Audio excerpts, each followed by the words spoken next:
I'm glad that I know him this morning. And I can believe that he's mindful of me and of you also. Let's sing So Glad I'm Yours, Lord. So glad I'm yours, Lord. Think about it, belong to him. Known by him before the foundation of the world.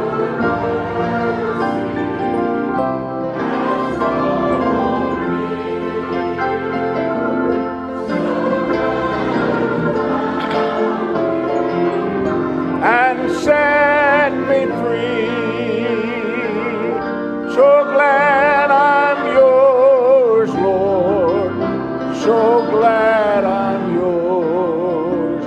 And I want to live the way he wants me to live. Yes, Lord. Thank you.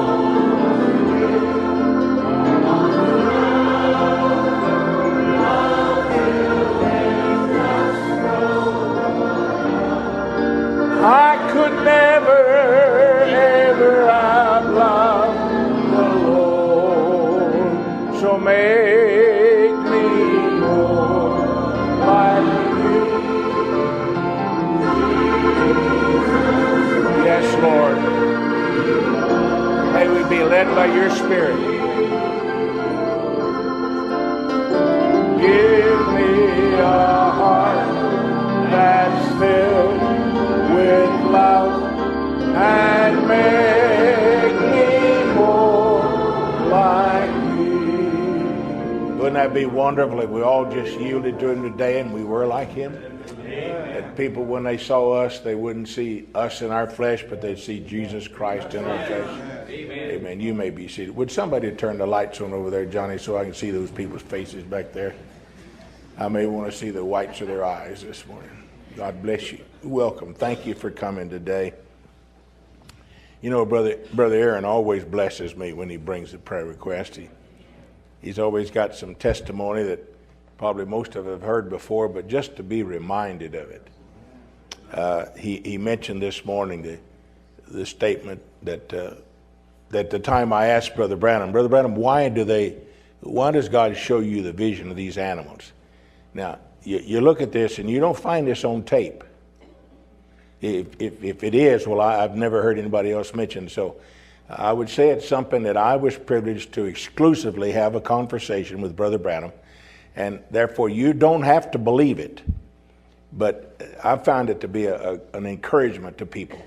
And I was curious, Brother Branham, why does God show you these animals, like the bear and the caribou and the squirrels and like? And he said, Brother Green, that's just God's mercy to me. He said, you know how much courage it takes to stand in front of, and he said 10,000 people, and say, your name is so-and-so, and you did so-and-so. And he said, then God shows me those animals, and he said, he's the same God that shows me that. Then when I stand in front of the people, it gives me courage to know that is God with me. And first 2 or 3 times I told that, well, somebody said, well, that's not on tape. We don't hear that. That don't mean anything. You know, and we always get sidetracked on that and all that. But you know what? Then one day, I'd say the Spirit of the Lord spoke to me and said, well, yeah, that's the same thing David said. When he told Saul, he said, the same God to give me the lion and the bear will give me this guy here. And you know, that's the reason we have the scriptures. Paul said these things were given unto us as examples for us. And look how long Brother Branham preached about Job. He said it took him six months to get him off the ash heap. But have you ever stopped and looked at Job? You know, the scripture says that he was a man perfect before the Lord. And that's not the first time Satan ever tempted him. But Satan one day challenged him and said, let me touch his body. Let me touch his flesh. And you know, the conversation went on, and God said, all right, touch his flesh, but don't take his life. And what was the results? I mean, Job's comforters came and said, well, you did this, that's the reason this has happened. And you know, people always tend to be that way. They tend to be more critical than they are encouragement about it. And even his wife came along and said, well, why don't you just curse God and die. You know, he must have been in a miserable condition. Can you imagine somebody with boils from the crown of their head to the sole of their feet? I mean, how could he sleep? Where could he move? And you know, when I was a little boy, a boil was one of the most painful things we had.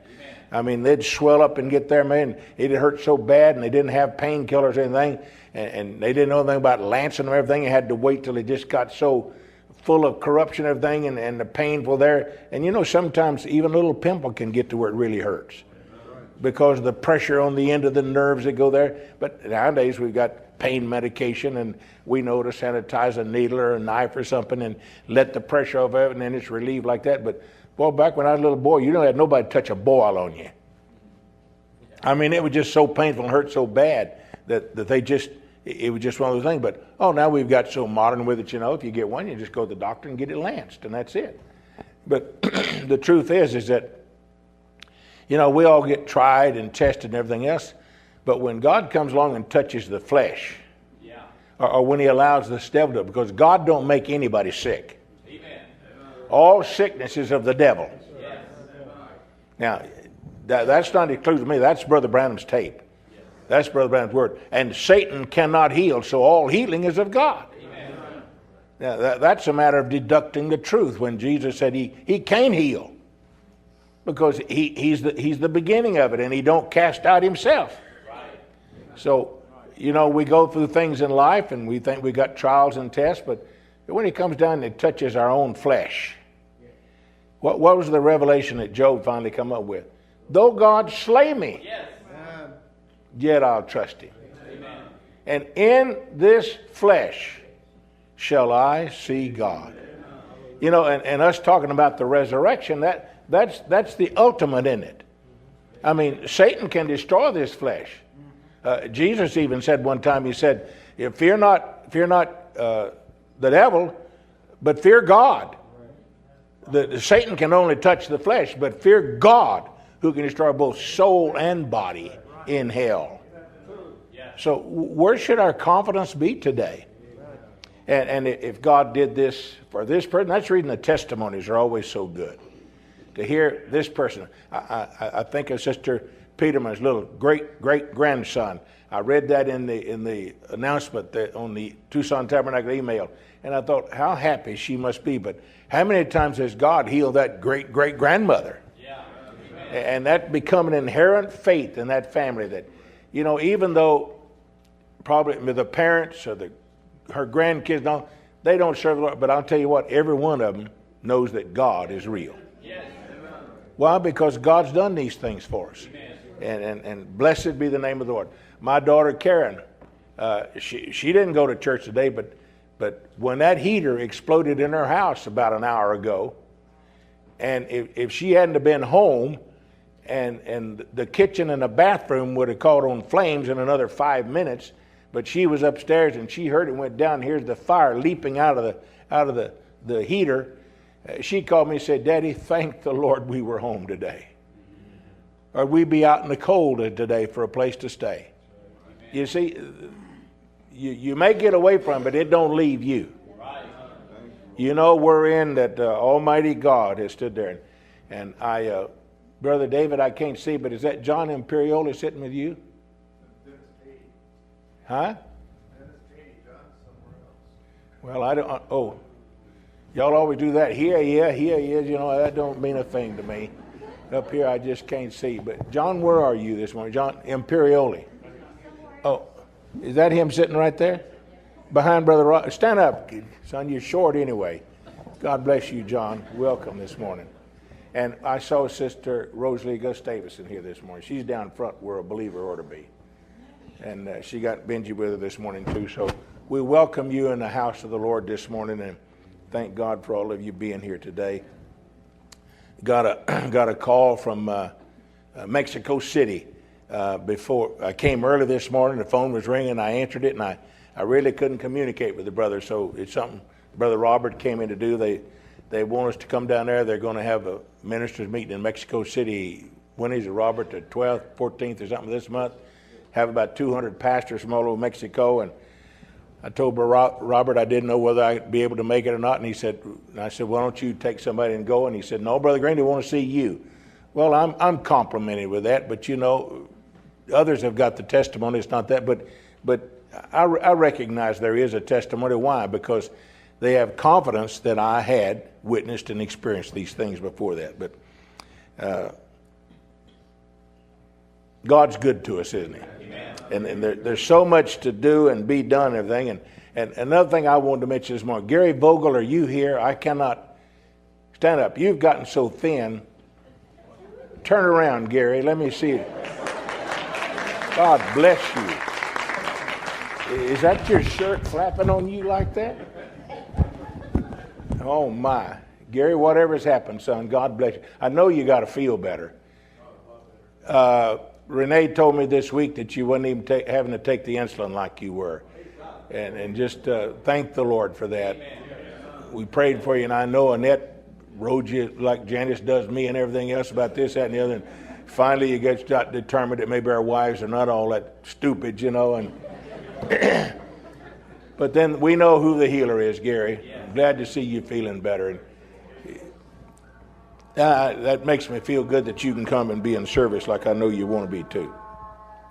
Would you please remember to pray for the pastors? We were supposed to have a meeting the 11th, which is next Friday, but I understand some are out of town hunting and so forth and so on, and so we won't be able to have that, but we will. I see Brother Bobby Wirtz with us this morning. He's here to have a meeting with the pastors and their wives for Harmony in the Desert. And Bobby, what do they name that hotel now? I call it the Inn Suites, but somebody told me there's one a different name. Is that the name where the old Ramada used to be? Is it called the Inn Suites Hotel? Is that on St. Mary's in Maine? And the days are in January. The dates are in January. It's a Martin Luther King holiday weekend. It's Thursday, Friday, Saturday, and Sunday. And appreciate if you put that on your calendar and have that, because they count on us, and we enjoy them being here. And some of the musicians and singers that have been here before are coming, and there's some new ones also. So I just trust that you'll go, and there will be harmony. I think if there's anything that Satan would like to do right now, is cause disharmony. He'd like to bring in discord between us all. And because I'm going to get asked about it, and I don't know all the circumstances happening right now, it seems like that so many places in the world, the churches are somewhat in a upheaval or a controversy. I know there's one in Germany. I know there's one in Cloverdale. And I've heard that there's a disturbance in Jeffersonville. In November, they normally have the election of the pastor and the officers of the church.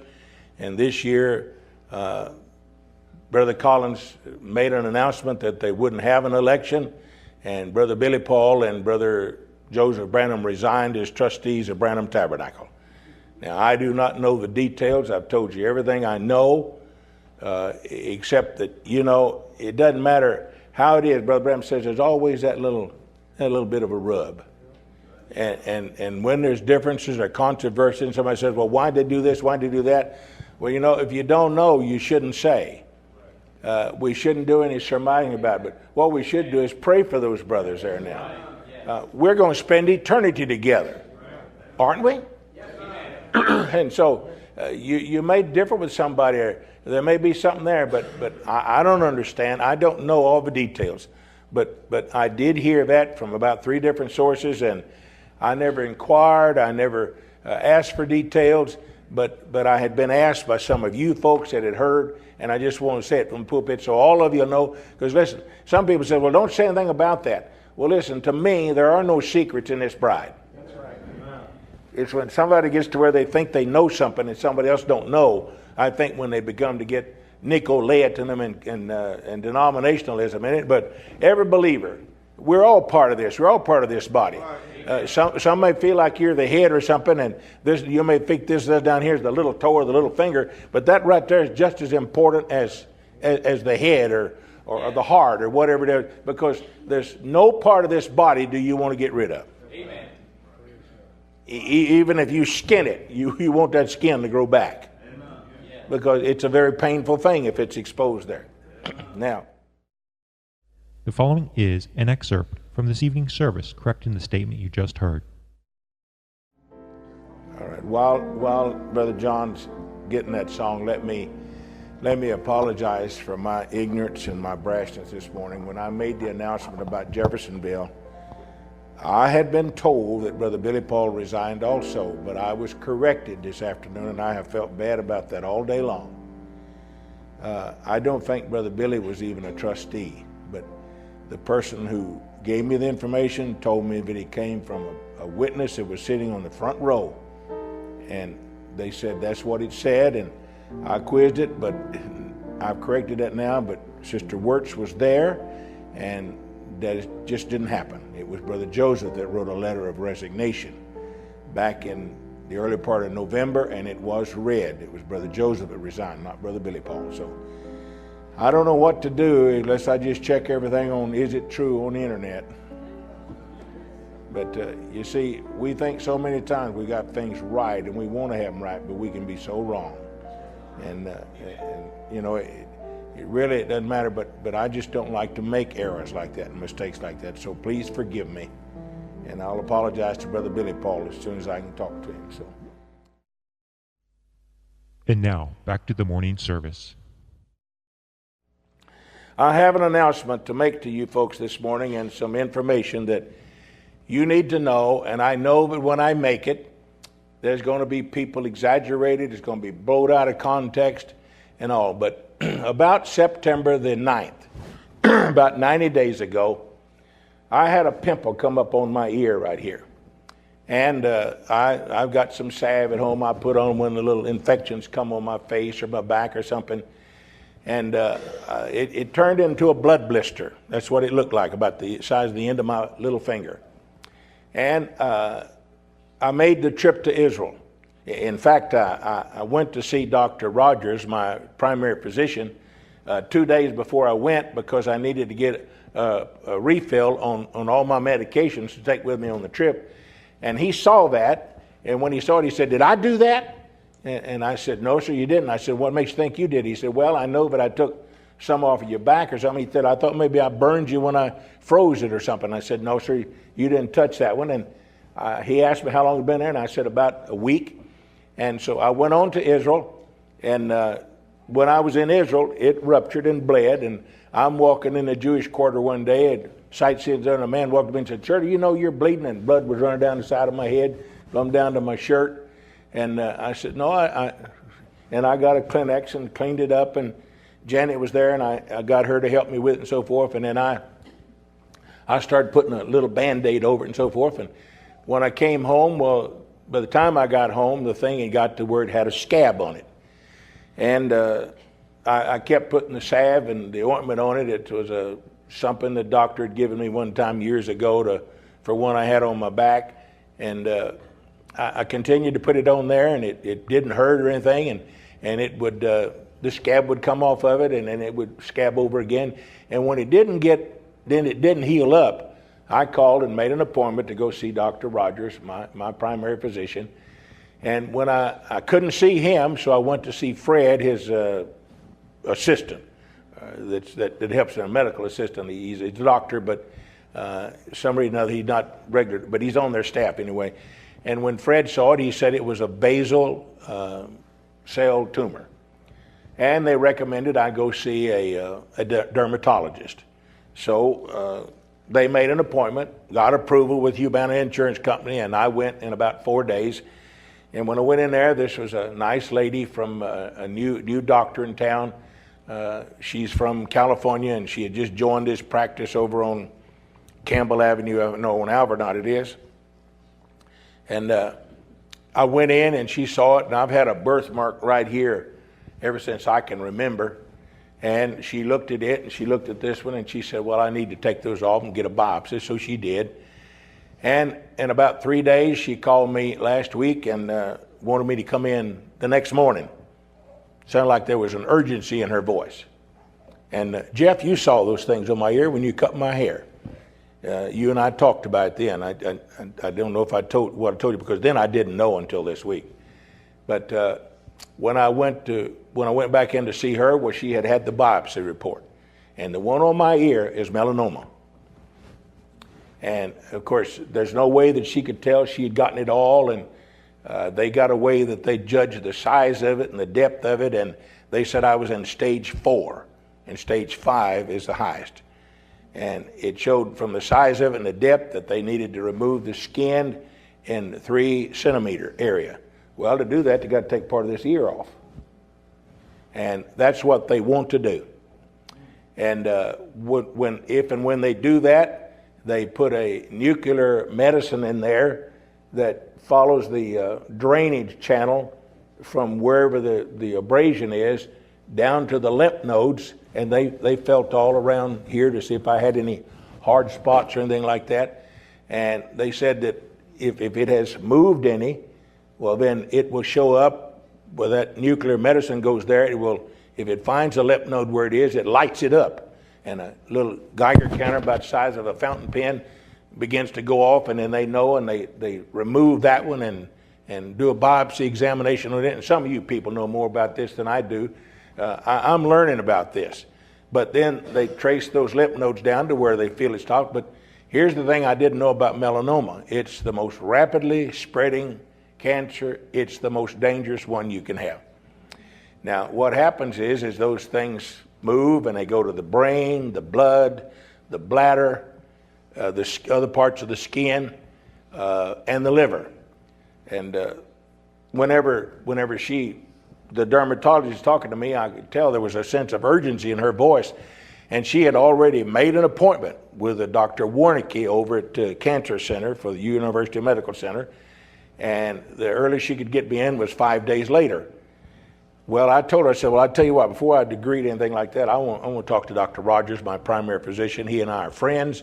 He and his wife and his pastor and the pastor's wife plan on going to Israel with me on the trip next March. That's just how close I am to these people and how much they think of me. And I never ask him to say it, but when I go in there, if he's got anybody else new, like an intern or something, he'll say, this is my favorite patient. And I tell him, I said, that's because I'm so healthy. But he took care of my mom. He took care of Sammy. He takes care of her now. He took care of Mac. And he knows that if one of us is sick and in the hospital, he might as well get ready for 40 people to be there. And he tells everybody, this is a close-knit family. They support each other and so forth. But I wanted to talk to him before I agreed with the dermatologist that I would go see Dr. Warnicki over at the Cancer Center. So when I leave her office, I go outside, I walk straight out the door, and before I get in my car, Alan Rogers had got me on the phone. He called me on my cell phone, and he says, Pearry, go get that thing fixed. And that's what he said. Well, I could tell from the way he said it, there was a sense of urgency about it. So then when I did go 3 days later, or 4 days later, I go in there, I've heard it said, that the cancer centers are very compassionate, and they've got an advertisement that I've heard and seen on television where somebody goes and the doctor says you got cancer and you got 2 months to live or 6 months to live. But then when you go to the cancer center, they say, they examined you, we've done all these tests, and we don't see no tag on your toe saying you got a few days to live. They encourage you to do things that, and when I walked into the cancer center over here, I wish I had a church that friendly. Honest, I do. The lobby was full of people, and they were having some kind of a Christmas thing, and people had made pottery and so forth and were selling it. And I told the girls at this, I said, I didn't know y'all was going to throw a party for me. And they said, shh, it's a secret. Nobody knew who it was for. And they assigned a lady with me, and everywhere I went to check in, to wait on this, to fill out this paper, every time I had to go to a different place, there was somebody there to help. And I thought, it is true, they really do it. And they constantly work on the attitude that, nothing negative, everything's positive about it. And I said, well, I like this. Well, instead of calling out your name and public thing, they give you one of these things like you get when you go down here to Olive Garden, that when it's your turn, the thing turns red and beeps, and there's a little digital thing where they're telling you where to go, and when you get there, well, there's somebody over there waiting on you. Mr. Green, that's you? And, and took me in, they set me down in the room. Of course, they took my blood pressure and my temperature, and they took my temperature a different way. They just took a thing and wiped it across my forehead. My mother used to lay her hand on it, But they got this thing now, just rub it across down, just like that. It gives you the temperature. They used to have one you stick in your ear, but man, the modern technology, and it even tell you the amount of oxygen you got in your blood, and it just, I stand amazed at the technology that we have in our healthcare system, And the lady there, she said the doctor will be in just a moment, and there was a very, there was a nice-looking Spanish man came in, and I knew that wasn't Dr. Warnicki. It had a Spanish name on here, and I couldn't say. I think it was Yazzie, Yazzai. And he sits down and he very softly begins to explain to me what melanoma is and what they're going to do and how they're going to look at it and what the biopsy had said. And I'm telling you all this because there's a purpose in all of this. Maybe you're not interested, then you're dismissed. But he explained about how they checked the drainage and why they believed that I need to go through some further tests to make sure that it don't spread. And he asked me, he said, what do you do for a living? And I said, I pastor a church. He said, well, which one? I said, Tucson Tabernacle. He said, oh, that's on Stone Avenue. And I said, yeah, you're familiar? He said, well, I drive above it. He says, my uncle pastors a church just like yours in Phoenix. And I said, Brother Garcia? He said, no, my uncle, his name's just like mine. And it must be that new Spanish group that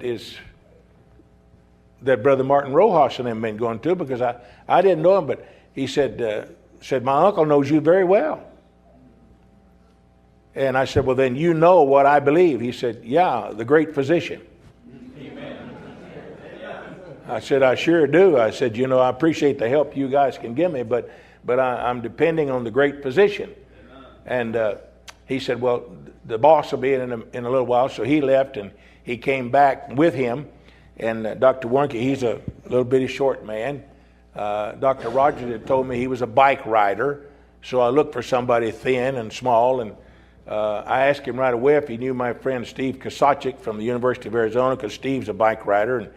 And he said, oh, yeah. I said, he was just elected to the city council. But he said, I've never met him. He said, I see him on Campbell Avenue all the time. He said, if you see him, you tell him he's too skinny. He needs to eat something. So I said, okay, I'll tell him, because they both work for the University of Arizona. And he went through the same thing, explained it to me. And he said that because of the size of it that they had removed and the pictures and all, he said, now Dr. Mosley had done the biopsy diagnosis, but we're going to do our own at lunch. The whole staff will meet and we'll go over, and if it's any different. But he said, you need to get the thing taken care of, and you need the test just to make sure we got it all and it hasn't spread somewhere else. And again, there was the urgency in his voice about how quickly these things spread and how dangerous they are, and you just don't wait around with them. And I explained to him what Dr. Good had told me about it's a spirit.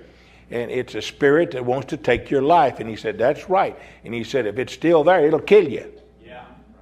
Now, I've never had anybody say that to me. I want you to know that'll get your attention. And that's when I went to Job. Well, God, I think I went through everything else.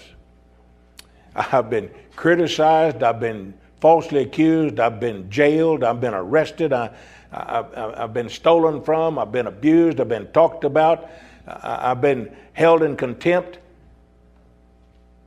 but they haven't touched my flesh. And so I stand before you today saying that I believe I'm being put to a test. Now what they want to do is they want to remove the top part of this ear. They got to take off enough skin there that'll be about 1.5 inches in diameter. So to do that, they got to get about an inch or more off the top of the ear and about a fourth of an inch deep. And so this ear is going to be smaller than this one. That means if you want to get my attention, you got to talk on this side. Now my grandfather had ears, and they were big enough that people used to call him saddle blanket ears. I mean, and I can show you pictures of my great-grandfather, and I look like a couple of big speaker horns up here on the side.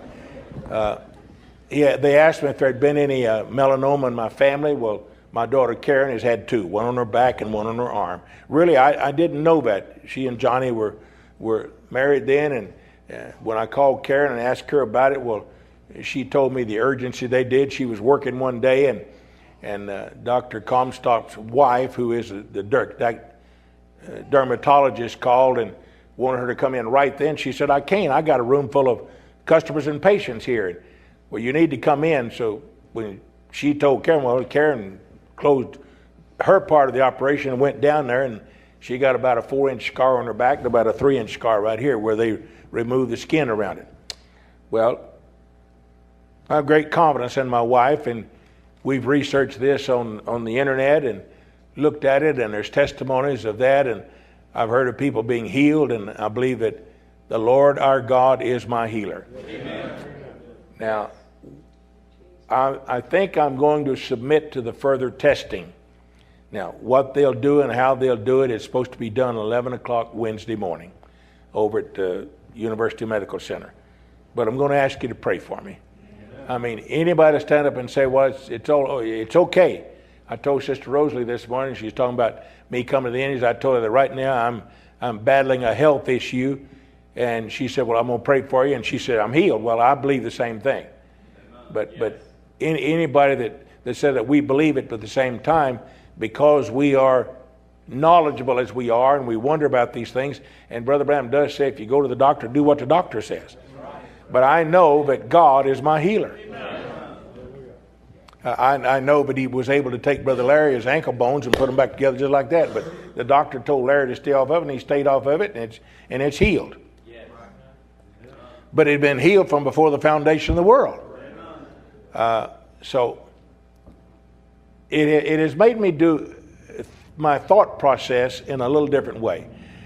All of a sudden, I don't have an ambition to keep all of my old clothes in my closet, thinking someday I'll be like Gary Vogel, I'll go down to that size. I've said, well, I don't have to have as many jackets and coats and sweaters and pants. Some I haven't worn for years. Why don't I just give them away and have a nice empty closet? And if I do lose weight and get down to 250, I'll be happy to go buy me some new clothes. Jeff's already promised me a key to his closet anyway. That ought to be motivation enough for Brother Green to lose weight. We're about the same height. I just got to get the dimensions right. The circumference and the diameter right. And I'm going to look real sharp in his clothes. Now, I can already wear his son's. And that beautiful red and black long coat he wears is mine if he ever gets rid of it. I'm telling you, because I'd wear it. I'd wear it just for you so you folks could see it. But I'm glad that we can be humorous about it. But I want you to know it's a very serious thing. Because I've made a list. What would happen if the Lord were to take me from the scene? And I mean, we'd be foolish not to think about it. That affects Brother Robert, Brother Caleb, Brother Newton. It affects this church. My wife is an introvert, and I'm an extrovert. There's a lot of things that happens in our life and our homes that she knows nothing about. Maybe I've been wrong. I should have included more than that, but I haven't worded her with it. I asked her yesterday, honey, what would you do in a case like this? She said, there'd be people coming out of the woodwork to help me, Pearry. And I believe that. I believe that. I think it would be, but then there's so many things that even I don't know what to do, that we play it day by day by day by day. But I don't believe that I've been preaching on this thing about the coming of the Lord and the resurrection for nothing. In fact, I asked Sister Green this morning, I said, honey, I don't know whether it's me or whether it's the Spirit of the Lord talking to me, but I said, I feel like preaching for 30 days in a row.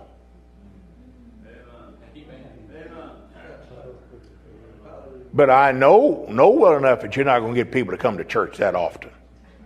But that shouldn't mean we shouldn't do it. If we do it and we come to church and come here to hear the word and to pray for one another and everything else, there may be a new awakening in our hearts. there could be a revival strike us. So be warned. I don't have to worry about wanting something to say. I cleared a space off on my desk yesterday and just where I accumulate notes and things of future subject I'm doing. I've got some series that I've looked at. I didn't quite finish them. And I could come and it's like this series on clarification. I'm beginning to get calls now from people outside the city that gets our CDs, and they say on clarification number 10, you said so and so. Well, I didn't even know what clarification number 10 was. So I had to ask the staff over here to give me a list of it, and here they are, 1 through 17. Do not err. That was the first one. Reason why I feel to clarify. Why clarification is necessary. Clarification of sermons, an absolute. Clarification, believing a man is God. I am expecting Jesus to come. Brother Branham's commission of 1933. The most important thing to be looking for. The Lord is coming. A shout is a message. Appointed time for the appearing and the coming of the Lord. Appearing of the Lord. Ready and waiting. Resurrection of those that are waiting for the coming of the Lord. Earthquake at time of the resurrection. Now, I looked at the file on earthquake, and it's this thick. And there's 9 different subjects about earthquake.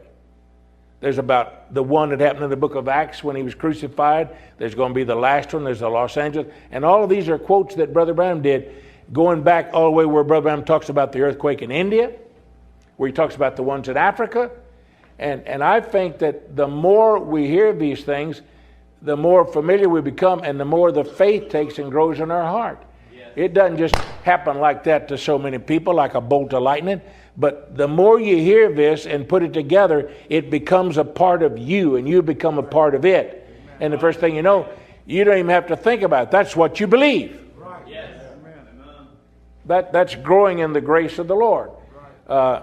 Now, there's people that are a whole lot better students than I am, and they write me essays and papers on it, and because I don't respond to them sometimes, they say they're not going to write me anymore. Well, you know, I don't insist they believe mine, but you know, there's some people just believe theirs are absolutely right, and if you don't hear it their way, but I've never felt that way. But I do thank the Lord sincerely that He gives me some people who want to hear what I got to say, because what good would it do for me to have it and then not have somebody to give it to? Paul says that, you know. I thank my God for you that I have somebody to minister to. And I feel the same way about Brother Branham's ministry. What good would it have done to have had the sermons and preached them if there wouldn't be nobody listening to them? I think God would provide a place. Now, I don't think God expected Brother Branham to provide me a place. I think God opened the door for me to have a place. And I think every preacher needs a pulpit. That's the reason I appreciate these brothers that are here helping me, and that's the reason I want them to minister, because I want them to feel like that I have confidence in what they have to say. And I think we've all grown from it, because Brother Branham said you even need somebody to differ with you. Because if you don't, you're like the tree that grows on the beach. The wind come this way all the time, and the roots are this way, and the first time there's a wind the other way, it just blows the tree over backwards. Yeah. So we need somebody to differ with us. Christian-like. Amen. Not to fight about it and separate from them, because that shows that the enemy's there, and he will come in among us. Yes. When we get to the place to where, well, he's just not bound yet. This is the thing that hurts me about what I've heard about Germany and Brother Bernard Frank that was here. Some people didn't like it because he was leading the church over there because he was still in business. And Brother Branham said something one time to the full gospel businessmen about, you businessmen can't take the place of a pastor. So somebody else who wanted to be the pastor come along and started causing a discord among the church and say, you got no right to be a pastor. Brother Branham said you couldn't be a pastor. And they just gathered up the quotes and caused all kind of dissension. So they was going to vote him out. Well, he said, you don't have to vote me out. You just tell me somebody won't do it and I'll just step aside. And they voted and he won. And then those that didn't win, they stopped coming to church. Well, did Brother Branham say don't do it that way? He said, if you vote, let the majority, then don't let the others run off all puffed up. Let them just come in and help those that did. Take that as the leadership of the Holy Ghost. But boy, don't cross them. Because they'll find a quote where you've done something wrong, and that's just what you do. And then what's happened in Cloverdale, and the church up there is split, and it's sad, the things you hear of this side and that side. And I'm going to tell you the truth, I plan on spending eternity with all those brothers. Amen. Now, they may not expect me to be there, and I don't like to disappoint anybody, but look for me. I'm planning on being there. I think that when Brother Branham told me, Brother Green, someday I'll introduce you to the Lord Jesus, I took that to mean that someday we'd be at the marriage supper of the Lamb. And I'll be sitting there, and Brother Branham and the Lord will come by, and he'll say, Lord, this is Brother Green. And I'll tell you what I'm going to be doing. I'm going to be crying. Tears of joy. Weeping. So happy to be there. Brother Branham said that table will be thousands of miles long with battle-scarred veterans. Well, you want to see my scars? I qualify there. And one that hadn't had the scars, I never heard of one getting there. But that's character that comes with us. And I want to be able to say, though God slay me, yet I'll trust him. Amen. Yes, sir. Amen. Pray for my faith. Amen. Please be merciful. Don't accuse me of being doubtful or unbeliever or scoffer or doubter. I believe God is I know he's the healer. Amen. With my eyes, I've seen blind eyes restored. I saw club feet grow or produced or created, whatever you want to call them. I've seen it all over the world. Cripples get up and walk. I've heard of people being healed of cancer. How many was this morning? 3. So when you want to, if you're tempted to come along and say, well, that's the judgment of God on Pearry Green, let me caution you, be careful. Amen. Be very careful. Folks, if it is, I deserve it. But if it draws me closer to God, then it's a blessing. You understand that? Though God slay me, yet I'll trust him. And then we look at the political situation of the world. I read President Obama's speech, and he had to do this because now as president, he's got more facts than he had as a candidate. And he's not being a hypocrite about it. He just knows things now he didn't know when he's making all those pledges and promises about pulling out and so forth.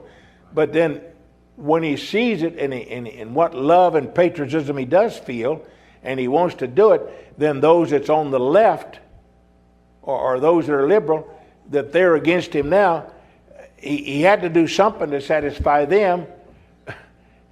I tell you what, who would want to be president? Who would want to be a pastor in this message?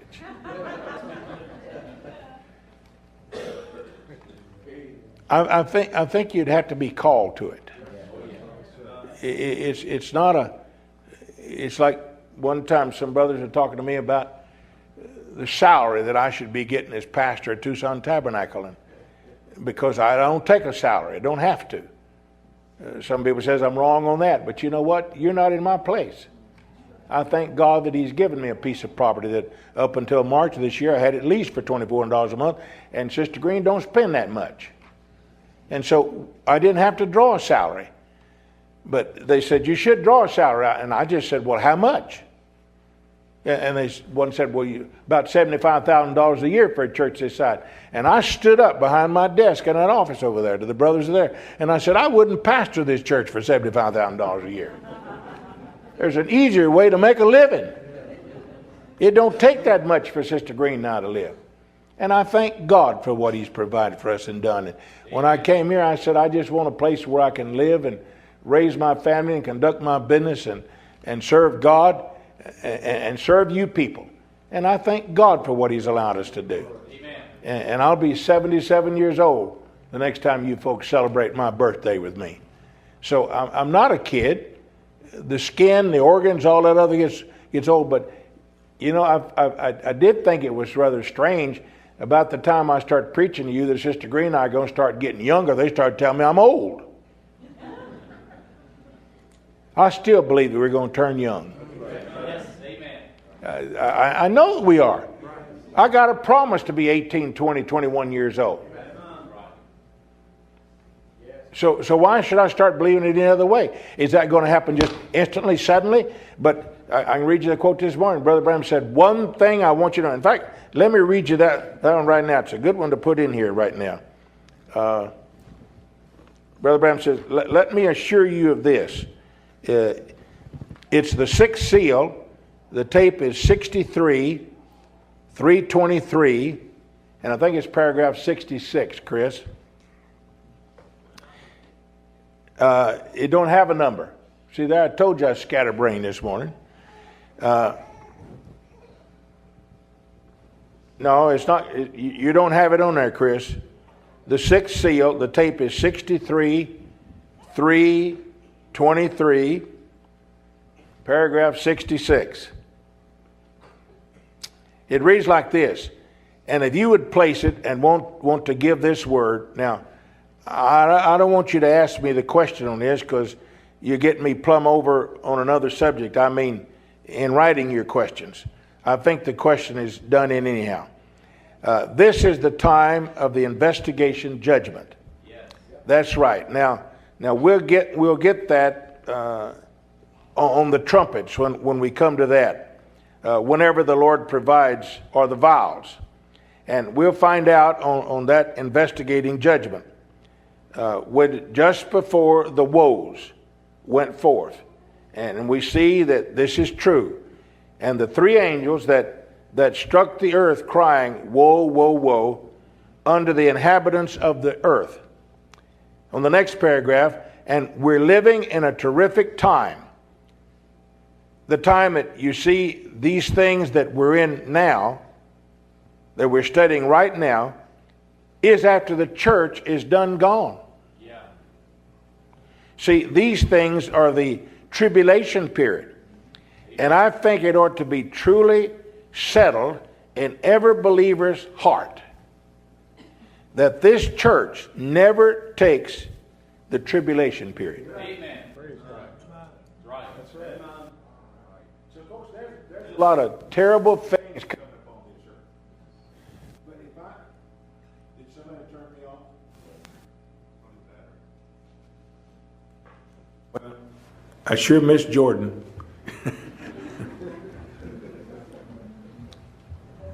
I think it ought to be settled in every believer's heart that this church never takes the tribulation period. Amen. Right. Now, folks, then there's no question, there's no argument about it. Is that settled in your heart? Now, we study about the trumpets and the vials and the woes and all that. We read them. But you know what? I'm not going to be there. Amen. Amen. So why get upset about it if I can't explain it to you? I don't have to understand them. Amen. You cannot put nowhere the church in tribulation. Right. You put the church there, but not the bride. Amen. See, the bride's gone on. She has not one sin, not a thing against her. Amen. The grace of God has covered her. And the bleach, is this one not working? And the bleach has took every sin so far away There's not even a remembrance of it. Amen. Not a thing, but purity. Yes. Perfect in the presence of God. It ought to make the bride get down on her knees and cry out to God. And remember that day I did that? Amen. Praise God. Amen. We got a pass from the tribulation. Sure, there's times of trouble, such as the world has never known. Sure, there's going to be earthquake, but that's called the tribulation. This bride's not going to see it. Amen. I don't know why we don't want to believe that. That's so mind-settling, so heart-rendering, so uplifting, so encouraging. This old world will never hold me. Any moment we'll be gone. Yes. And I'll also take another step. If God wants me to go to the reservation, if He wants me to go to Mexico City, whatever the Lord wants me to do, there's 2 calls to Africa. And by the way, you know, when I went to the Congo this last time, when Brother John McFadden and Brother Kelly Hildebrand and Brother Bernard and Jordan and Karen and went with us, and I got over there and I found those brothers over there worshiping the cloud. And it was so, you know, it hurt me because I knew that some person had made that picture, had put the face of Hoffman and the cloud together, and those poor people, they did not know. They thought, well, this is the way this picture appeared in the heavens. Yeah. And when I get up to tell them how it happened, some of them booed me. I'd never had that happen in a pulpit in my life.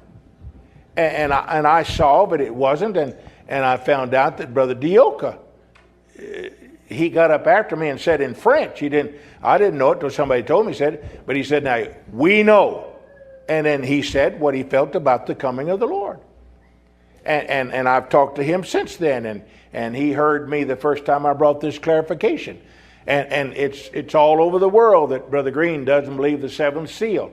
I believe what Brother Branham says about it, but not what somebody else says about it. And I think the first thing you need to do is come up and realize that there's 3 comings. Amen. To redeem us, to come after us, and to come back with us.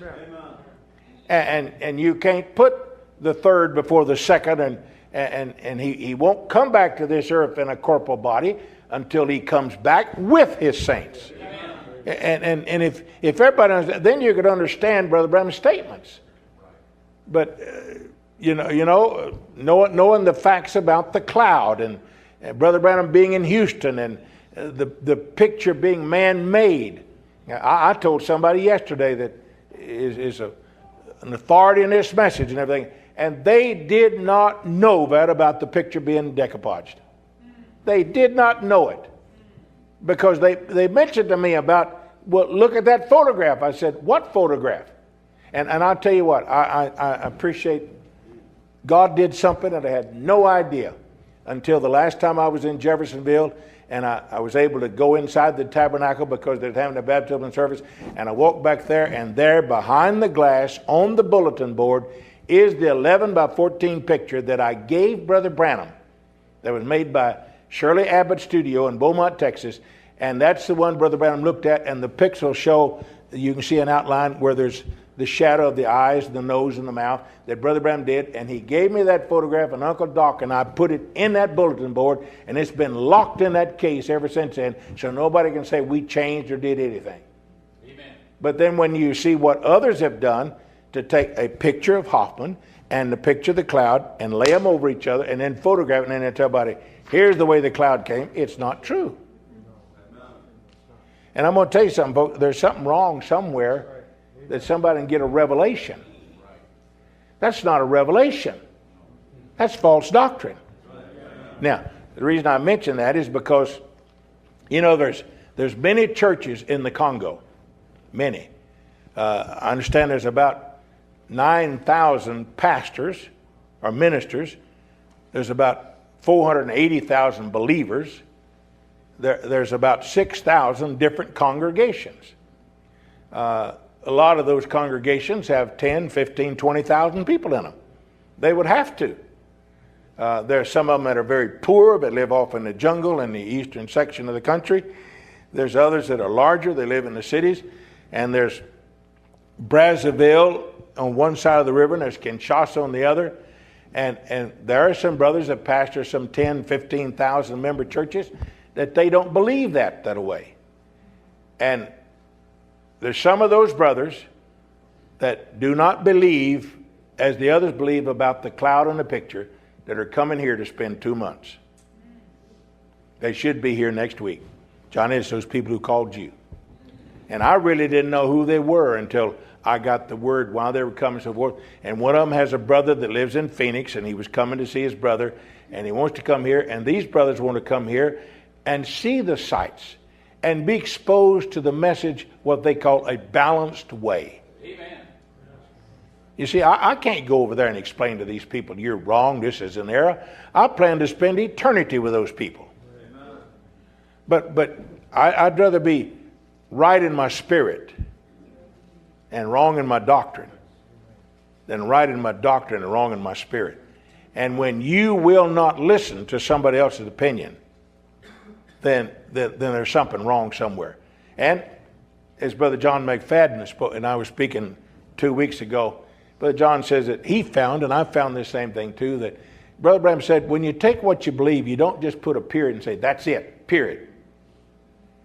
There ought to be a comma there, because there may be something you didn't know or you didn't hear. Amen. But whether we realize it or not, most of us are the place to, well, this is what he said, this is what he meant, period. We need to guard ourselves against that attitude, to not have that. Because we're living in a time, folks, when there's lots of signs that we can see. This economic thing we're going through right now, with the national debt, with the global economy. And what about this thing now, climate gate, global warming? People and governments and universities and scientists and professors have made millions of dollars with grants because they've got the world scared about the ice caps and the polar caps melting. And they've got millions of dollars in research, and now then they've discovered that they falsified this. They enhanced the information. In fact, I read yesterday where Vice President Al Gore, 2 members of the Nobel Academy, is insisting that he return his prize. Yes. Because first of all, he was a hypocrite. He wants everybody else to give up what they do, but his jet and his house and his car, and that's and I don't wish the man any ill, but when somebody takes it and they use it for their own benefit, there's something wrong somewhere. Amen. We should all recognize that, and we should all see that, and then we come down to the money situation, and it doesn't amaze me, but it makes me open my eyes and say, thank God for a prophet. Yes. We can go back to 1959, I believe it is. Here it is. No, I'm sorry. It's the church age book. Chris, it's one of the last ones I gave you. I think it's page 314, paragraph 1, the Philadelphia church age. Let's read that. Oh, wonderful. We got one. Furthermore, the elect will not only be kept, but as this move becomes the image erected to the beast, the saints will be gone in the rapture. Yes. And this little delightful, winsome movement that started out in fellowship at Ephesus will become the monster of Satan that defiles and deceives the whole world. For the church system of the Roman Catholic and the Protestant is coming together will control the whole wealth of the world system and force the whole earth into its religious trap, and will kill them by refusing them the privilege of buying and selling whereby they would make a living. Now, I've got 2 studies on the mark of the beast, and both of them is about this thick. And I want you to know, but I think that's something we ought to hear. Amen. This will be accomplished simply for the harlot's daughters are all but gone back to her in the meantime. I know that's the Protestants back to Rome. Rome has acquired nearly all the supplies of gold. Yeah. The Jews have the bonds and all the paper. At the right time, the harlot will destroy the present-day money system by calling in all the paper and demanding gold. With no gold, the system falls. Yep. The Jews will be trapped and come into the alliance. And the harlot church will take over the whole world. Amen. Look at the circumstances we got right now. And Brother Branham preached this in 1960. Almost 50 years ago.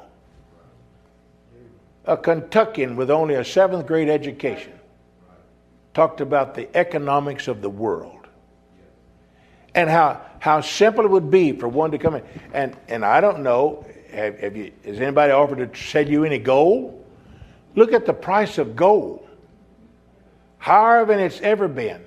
Well, now, if in 1960 the Roman Church had the gold and it was worth $35 an ounce, how wealthy are they today at over $1,200 an ounce? Yeah. Amen. And the supply is not getting greater but lesser. And they've printed more money, paper money, in the last 2 years than they'd printed in the whole history of the world. Well, what does that make it worth? Simply because it's got somebody's picture on it and it says it's backed by the United States government, but backed by what? A promise to pay. Well, would you take a note on somebody that was bankrupt? Who has the gold? Rome. Not the communists, not the Chinese. The Chinese have got almost $1 trillion of our notes, but what are they worth if we're bankrupt? Who can buy it? The Roman Church. Amen. When I went overseas, and Brother J.O. Maxwell was with me when we got to Rome, and there was a priest standing at the door by an alms box, and he was asking for a gift. And it was the one where Moses' masterpiece, Leonardo da Vinci's masterpiece of Moses was there. And they asked J.O. for an offering, and he said, "You got a hammer and a pick? I'll get you some gold right there." And columns are gold-plated. Candlesticks are solid gold. You know, we don't realize that, but can you imagine what the property is worth? The land, the real estate, the art, if there's anybody got any money to buy them. You look at Harvard University. It's one of our oldest institutions of learning. And how much is their endowment fund? Billions. And then it still costs $75,000 a year to go to school there. And that's really, but there's hardly any of the corporations of America that can elect their officers without the proxy of Harvard University. Well, Eastman Kodak, General Motors, none of those can elect their board of directors without the Roman Church. Amen. They already control it. Amen. They own the gold. Yeah. And Brother Branham said that when? In 1960. And the world hadn't really discovered it and looked at it and found it out yet. Then when you see, go back to Brother Branham's visions that he had in 32 about the events to happen. And what was the isms? He said, watch communism, Faustinism. And what do you say? Which one do you say watch? Watch Russia. But he said, Romanism is one that'll take over. Now, how did Brother Branham know that? Had he read a book about it somewhere? Had somebody written these books on economics and all? Or was there something inside of Brother Branham that he could discern the spirit of the thing? Yeah. Amen. Now that's what I want us to learn to follow. It's just like I told Janice this morning. I said, Janice, is it me? I asked her, first of all, I said, do you think I got the preacher's itch? Is there such an urge in me that I want to preach, that I want to call a 30-day meeting? Or is there something inside of me saying, we need it? Yeah. Right. We'll find out how much you agree with that. I told her, I said, well, maybe I'll be a coward. Maybe I'll just start and we'll have a week. And then you know, she said, that'd be the way to start it. How many of you have ever been in an extended meeting where you went and you went and you went and finally it took hold?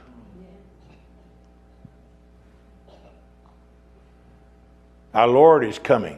Amen. Brother Aaron, one that I have the greatest of confidence in, his attitude and his children and so forth. Hear him say this morning, he told his wife, he wasn't what he ought to be. How many of the rest of us feel that way? Yes. Amen. But thank God we're not what we used to be. But that don't mean just because Brother Branham told us to, well, we're not what we want to be and not what we ought to be, but we're not what we used to be. I'm not satisfied with that. I want to be what he wants me to be. Yes. Amen. Close to thee, O Lord. Amen. Close to thee, dedicated, sensitive to the leadership of the Holy Ghost. And boy, I never did get on silence this morning, did I? I mean, when Brother Branham talks about that seventh seal, and you know, I could read you. In fact, let me do that. Let's turn to Revelation chapter 8, verse 1. Let me show you something.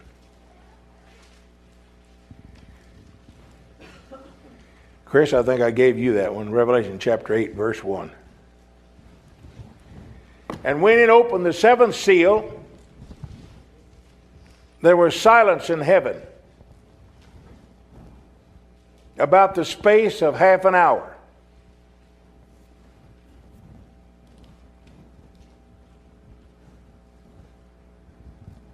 Jesus didn't say anything about it. Paul didn't say anything about it. Daniel had seen in Daniel 9, Ancient of Days, but he didn't see the ones in the throne room.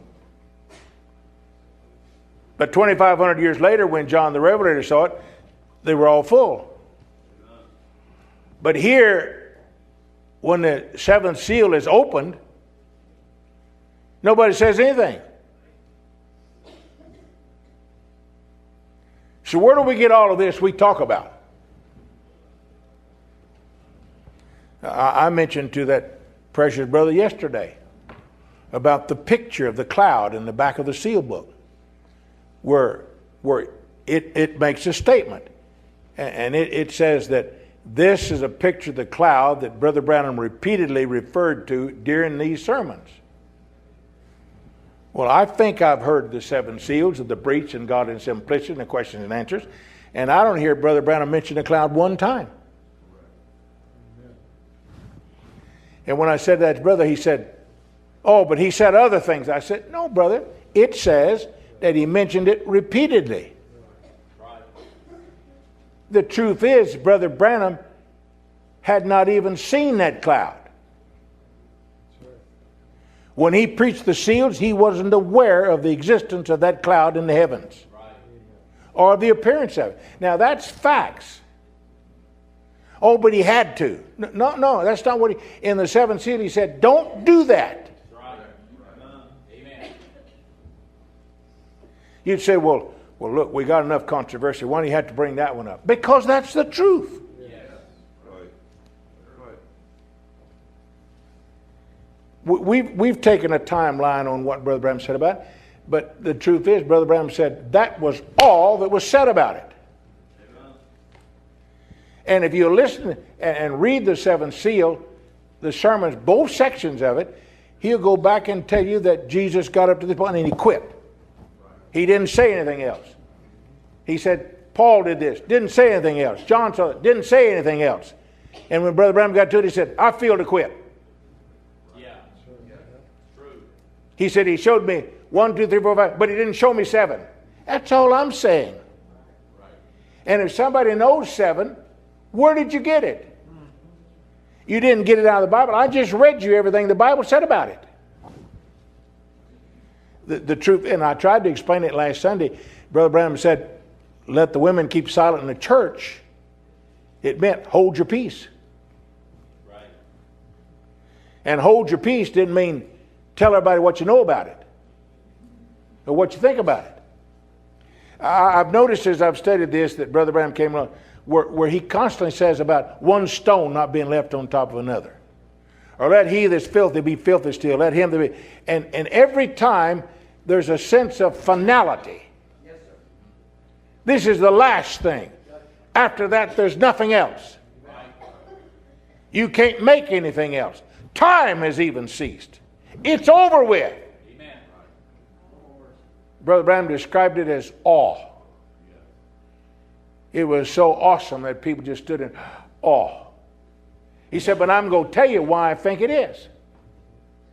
And here's where they come along. Anything Brother Branham said in the future, he's telling us what it is. He's telling us what it is. But Brother Branham says that they couldn't say anything or the devil would hear it. That's right.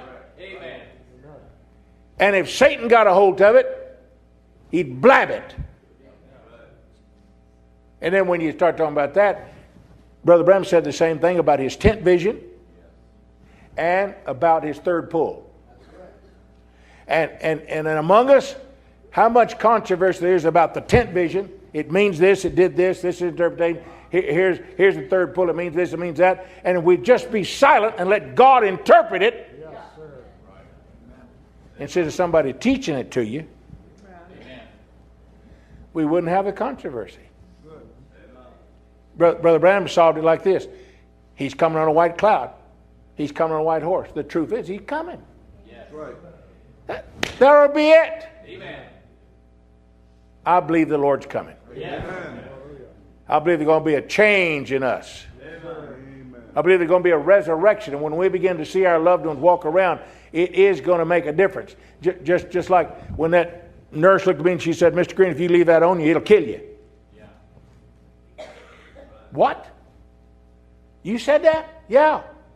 I mean, I didn't say that, she didn't say that, but hey, that's my thoughts. Have you ever had anybody tell you, that's going to kill you? I've had people tell me that the white elk's going to kill the brown bear.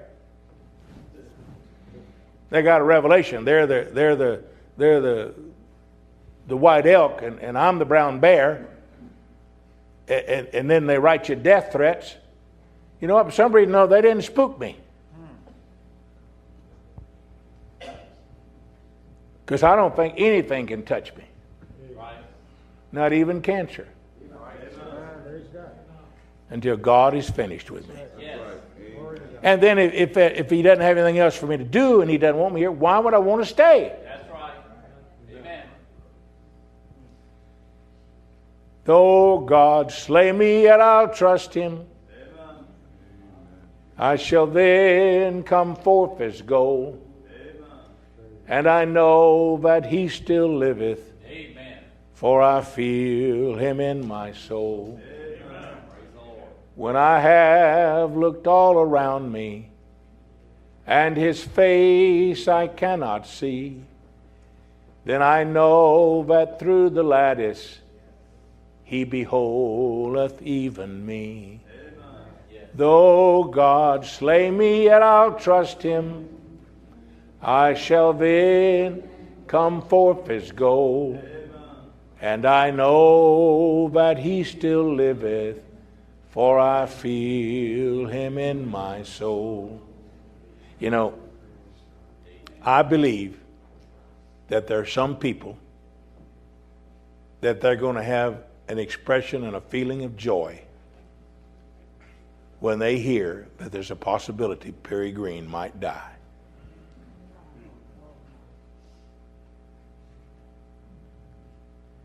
Well, I want you to know that Brother Branham said the angel of the Lord told him, if you will get people to believe you, nothing will stand before your prayer. That's right. Amen. Not even cancer.